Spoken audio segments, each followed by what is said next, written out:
This is We-Burlesque.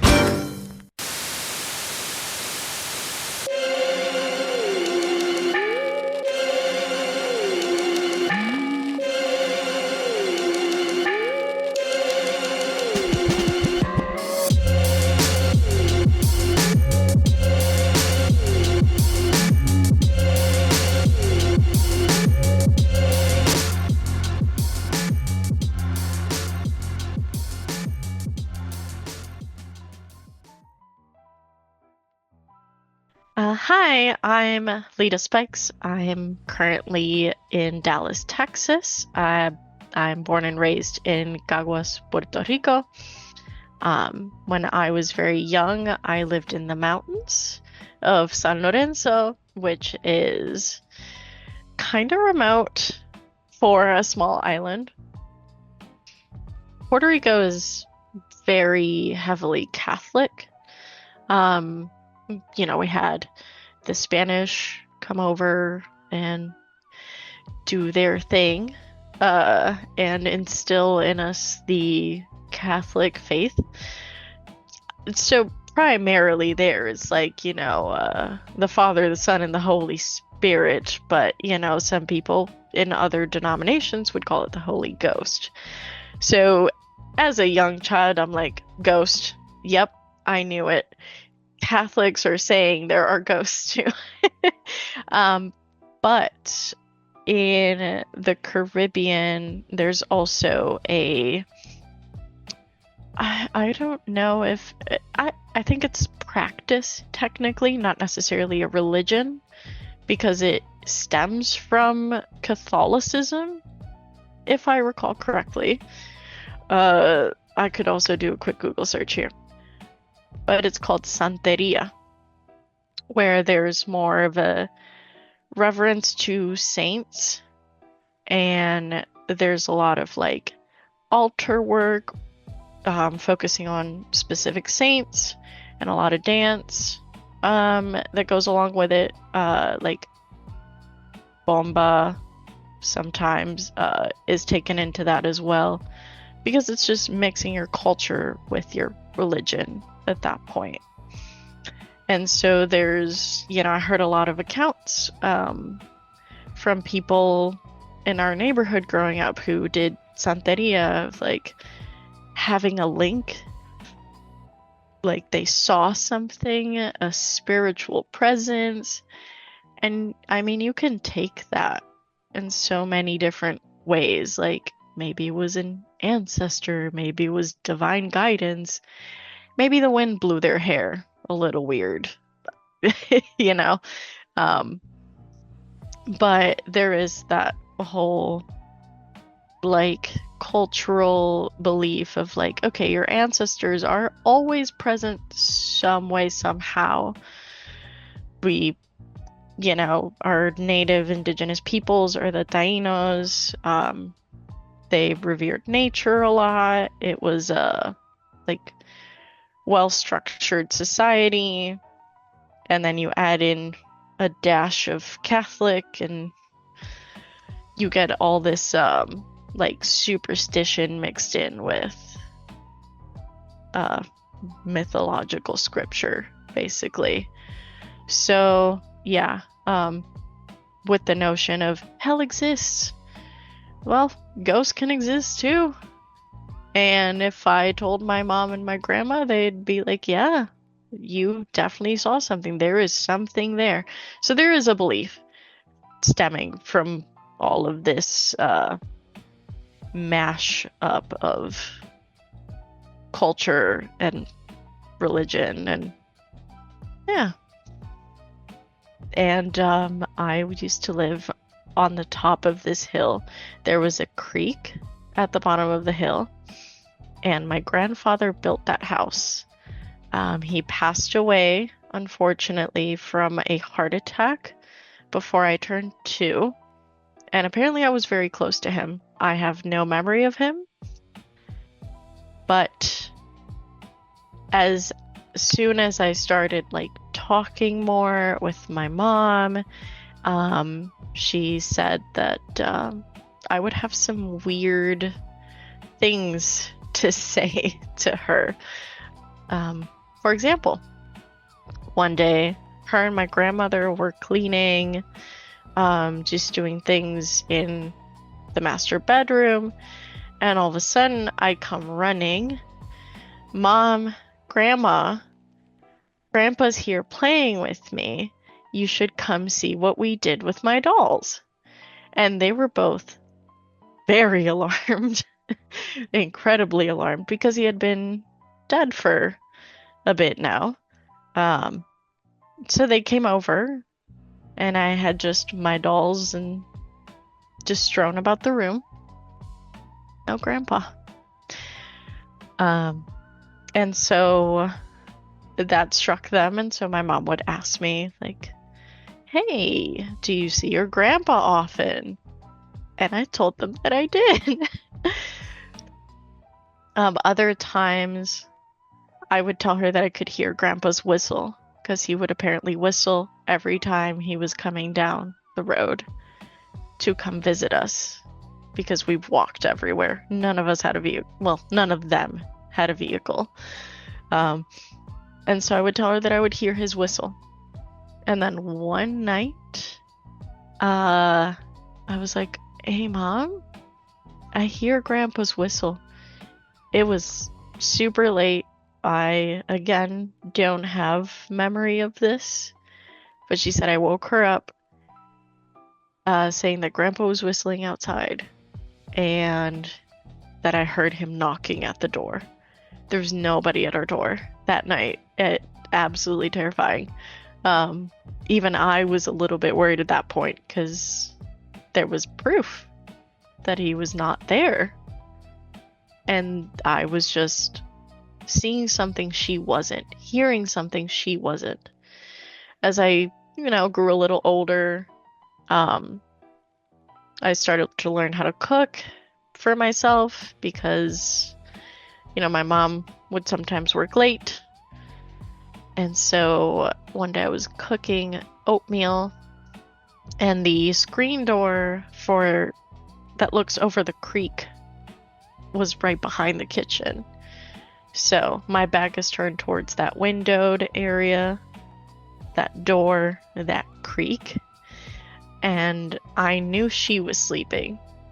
I felt a hand on my shoulder, just like petting almost motion.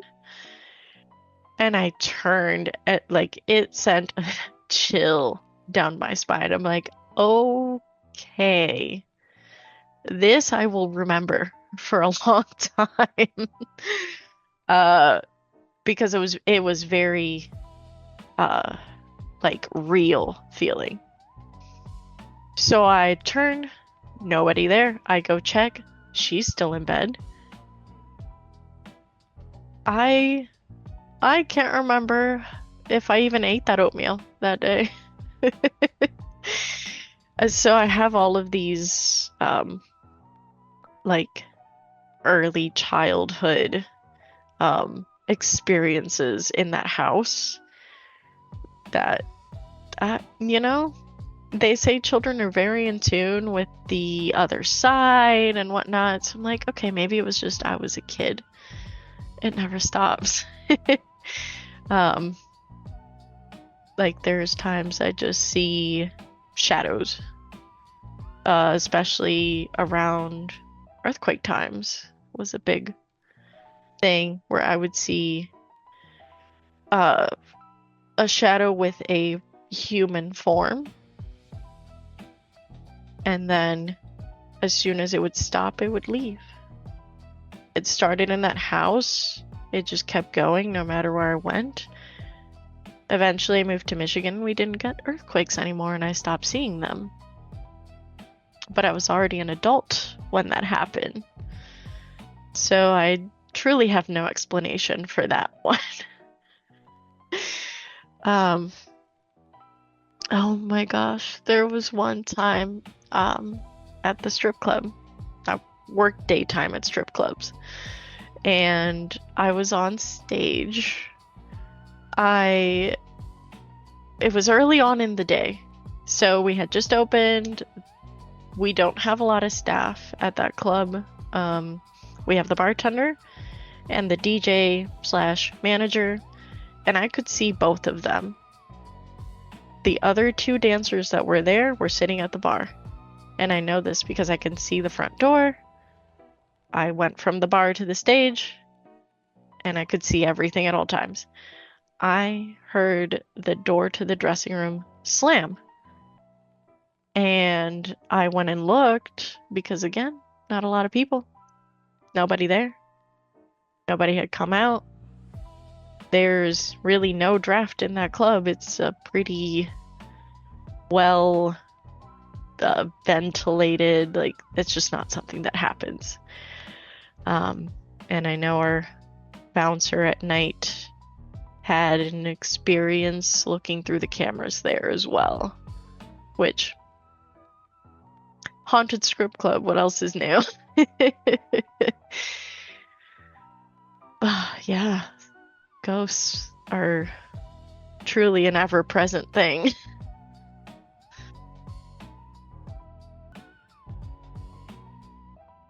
My name is Daphne Moon. I live in Orange County, California. It's where I'm also from Huntington Beach. So I grew up always being very interested in the paranormal. Actually, like I remember the first time, like the first internet websites I ever went on in the early internet days were like paranormal.com and things like that. So I've always been like really into ghosts and the possibility of them. I haven't, when I was younger, I didn't have a lot of ghost experiences, but when I was 19 years old, my older brother committed suicide. And he didn't do it in the home, luckily, but I still, after he passed away, I had experiences in our house where I felt that I was experiencing his presence, coming around the corner of the hallway and like running into him almost, but then it not being anything. And so, of course, like when you're grieving, that can just be, a subconscious thing. But since then, which was 15 years ago now, my brother died, I feel like he's kind of always with me. I believe that he's been kind of protecting me in a way. I've been in some pretty gnarly situations in my life that I feel like I shouldn't have gone out of. But this past weekend, actually, or 2 weekends ago, I had a real paranormal experience. I actually went to a paranormal investigation, and it was for somebody's bachelorette party, and she had rented out the Whaley House, which is down in San Diego. I guess it's pretty world famous. Like Zach Bagans' show has been there and stuff like that. But I thought going into it, I thought it was going to be one of those like cheesy ghost tour, like people dressed in Victorian outfits and just kind of being cheesy. But it was an actual investigation where the whole house was just for us. It was just me, six other girls, and then the one paranormal investigator. And he had let us know that sometimes people are able to communicate with their deceased loved ones, like through these spirits in the home. And of course, I was hopeful, but I didn't like say anything out loud. I kept it to myself. But he was telling the story of one of the women who died in the house actually shot herself in the chest with a rifle, which was the same way that my brother died. So I felt really like strongly that if anyone was going to communicate with me, or if Justin, my brother, was going to communicate with me, it would be through this woman who died in the exact same terrible way. And so I had the opportunity to have, uh, if anyone's ever seen any of these paranormal shows, they have these tools or EMF readers, if you will, that you walk around, radars. if you see like magnetic presence or if it feels a magnetic presence, but they have a really cool one that has words in it. It's like a dictionary almost, and the spirits supposedly can communicate through this box and it'll just show one word. And supposedly this box has the whole dictionary in it, so lots of words. Um, and I will say that it wasn't a very sensitive tool. It's not like it was just spewing words all night. It was very select. Um, but when we had the opportunity to be alone, and just explore the home on our own, which is really neat, I took that word box and I went to the room where this woman died in her bed, and I sat in the bed, even though I wasn't supposed to. Don't tell anyone. And I, asked the room, like, hey, I would love to speak to my brother if I could, just kind of going out on a limb here, I guess. I don't know what I expected, but yeah, right away the box said forever and it said safe. And those were the only words that the box said to me the whole night. And we were there for hours.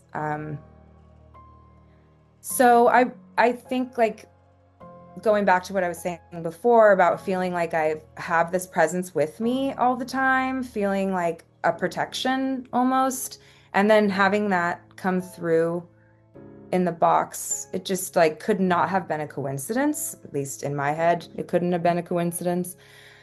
Um, but yeah, just and in that house in general, so many things were happening with those machines that they had. Like the sensors were going off all over the house.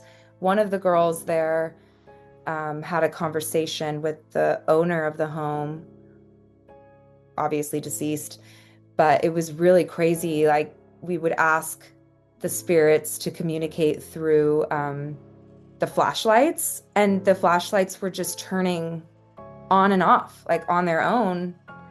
We'd say like flash twice if were born in this year or whatever, and it would do it. And obviously we weren't touching the flashlights.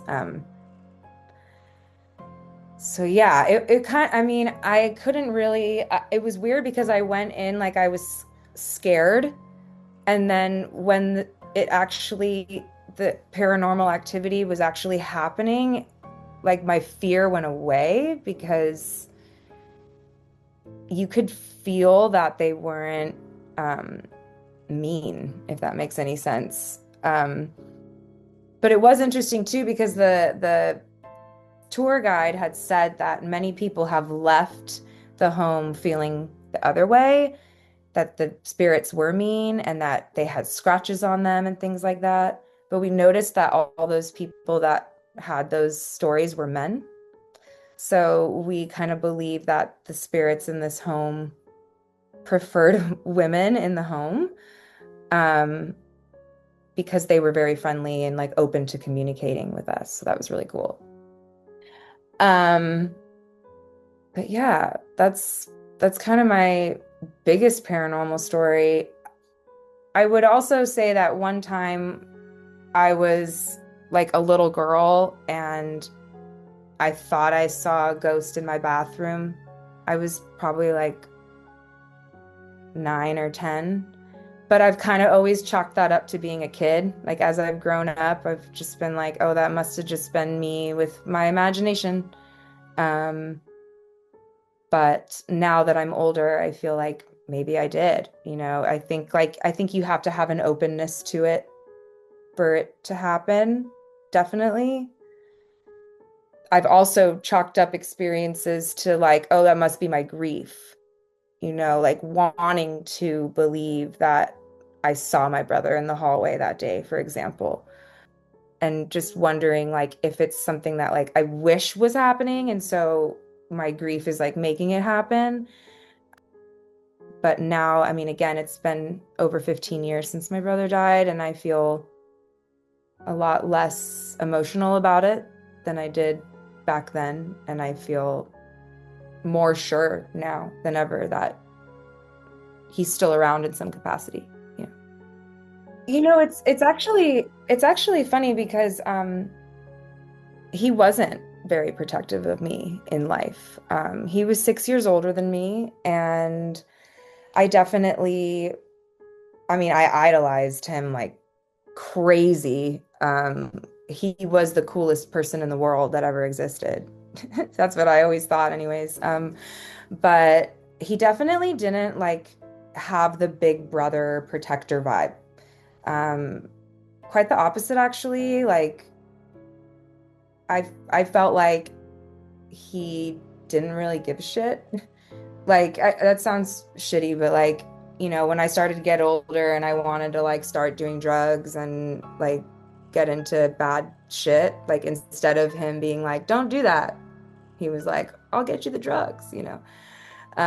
So things like that. And like, also, like I said, he was a lot older than me and he had, friends that would like me. And I would kind of like expect him to be like, don't flirt with my sister, but he didn't. So, yeah, I feel like it's kind of like he wasn't that way, but maybe like now in the afterlife, like he wants to like make up for that. I don't know. But I do feel like it's a different energy than when he was alive. And also it's strange too that I'm like way older than him now than like, he committed suicide when he was 25, so I'm like 11, almost 12 years older than my older brother now, which is like, weird. Um, but yeah, who knows if like the energy that is him is like him. You know what I mean? Because like we don't keep our egos, right?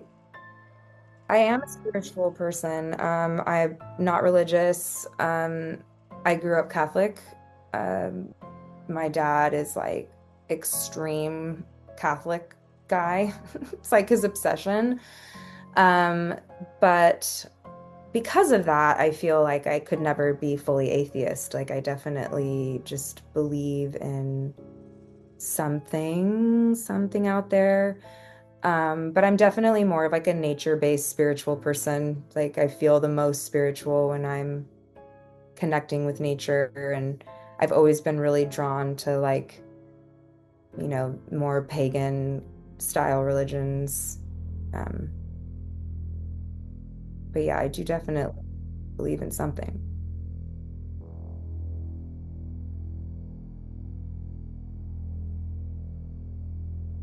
Howdy, folks. My name is Mone't Ha-Sidi. I was born and raised in Sacramento, California. Um, from Chuck E. Cheese to Tassel Tees, I've been doing burlesque for about 17 years. I grew up in Del Paso Heights, which is known as the ghetto in Sacramento. But I have shown that where you grew up doesn't really define you, as I have shaken my Harlem Globetrotters from Alaska to Panama, parts of Canada, and parts of the United States. So I am very happy to share this story because I also feel that my autism is a superpower, which probably is why I can communicate beyond, because I have a sensitivity of feeling different things that maybe other people don't feel or ignore. All right, so I'm not religious. I'm more agnostic atheist, but I do believe there are some type of spirits that could possibly live among us, either positive or negatively. One of the first times I kind of really fully experienced this was when I was at Cleo's Rock and Pole High School. Cleo the Hurricane, she is a pole dancer, and she had this event on the Queen Mary in Long Beach, which is known to be haunted. And I was sharing a room with someone and they wanted me to go get ice, but I was like, I'm not going to get ice by myself. I did feel like a negative energy on the ship, and I felt that the Grady twins were going to be at the end of the hallway when I went to go get this ice. So I was like, I am not going by myself. And also, as a Black person, we know from horror movies how we usually die first, and we don't want to investigate any strange noises. I mean, that's kind of how it is. Every time I watch a horror movie, it's like, y'all being too nosy, and this is why you wind up in these situations. But I digress. So that was kind of the first time that I really felt something. The second time was I had won from they were showing Star Wars at the local hostel, and your prize, grand prize winning was a night at the hostel. And also, I won that contest wearing my normal Star Wars stuff, which was really surprising because nobody else dressed in Star Wars stuff. And I had my Yoda backpack as my date. And I was like, I'm one of those people that anybody who knows me knows I like to dress in theme no matter what it is. But I won, and I decided to use the one night to stay when I went to go see Smashing Pumpkins, because I was like, oh yeah, I can just park there. I don't have to worry about all the other stuff, and I'll just spend the night at this hostel. I am used to sleeping in the dark. I do sleep with the TV on now, but I've always kind of been around the dark. And even if the TV's on, when I go to the bathroom in the middle of the night, the lights are on. When I go in the kitchen to get something to drink, nothing's on. Like, I actually live in the dark. Everybody's like, oh my God, what is that about? It's like, I do not like the light. So I went to go turn off the lights like I usually do when I go to bed. And I felt the room suddenly get very cold. And it was an uncomfortable feeling that I was not used to. And I was like, oh no. So I had to sleep with the bathroom light on. And the great thing about this room in the hostel, because anybody who stayed at the hostel knows it's kind of like dorm room style, but because the grand prize was like my own private room, I also had my own private bathroom. So I kept the light on in the bathroom. That way I can have a little bit of light, but not too much light that I couldn't go back to sleep. And then I met some people who actually used to work at the hostel, and they did tell me that, oh yeah, that's haunted too. And I was like, oh, that totally makes sense. So this leads up to when I spent the night at my good friend Katie's house for the first time, and I'd slept in her brother's room. And I dream very vividly. Like, a lot of my dreams are wild in some manner. A lot of them are usually tied to being in my grandmother's house, where there's a lot of trauma that I grew up with in that house. And about 95% of my dreams take place usually in my grandmother's house. No matter if it's a dream about doing hair, doing concerts, burlesque, anything. Even that weird dream that I had, a very graphic sex dream about Dwight Schrute from The Office, which I still don't know where that came from. All of it takes usually place in my grandmother's house that my mom intentionally burned down when I was 14. So when I spent the night at Katie's house, I had a dream of this woman, and it was actually taking place in Katie's house, which I hadn't been into too often. And there's this woman skipping down the hallway with knitting or crocheting things, and she was wearing this particular shade of blue shirt. And it's almost not quite teal, but kind of teal, like a light teal, maybe kind of like if you're Disneyland, kind of like the Disneyland Resort color bag. And I was like, that's so weird. And so the next morning when I woke up, I told Katie, I said, hey, I had this dream about this woman wearing a blue shirt skipping down the hallway. And Katie's like, what color was the shirt? And I looked in Katie's closet and I said, it's the color of that shirt right there. She's like, huh? And I said she was crocheting and knitting. And Katie said, that was my mom. Her mom had a suitcase at the end of the hallway of the things that she had crocheted and knitted. And Katie's mom had passed at this point. I had never seen Katie's mom, did not know Katie's mom, did not know Katie's mom was a knitter crocheter. The fact that when I spent the night at Katie's house, having a dream of her mom in that house, kind of coming to me in the same color of her favorite shirt, which I had no idea about, with knits and crochets in her hands, I was like, oh my God. And Katie just kind of looked at me, and we like looked at each other, and I was like, that was your mom. And that's when I realized, like, sometimes you can really encounter spirits and certain things. And I was grateful that for some odd reason it was kind of comforting that her mom came to me. It wasn't anything menacing or evil. It was just her mom just skipping freely down the hallway with the things that she had created with her hands.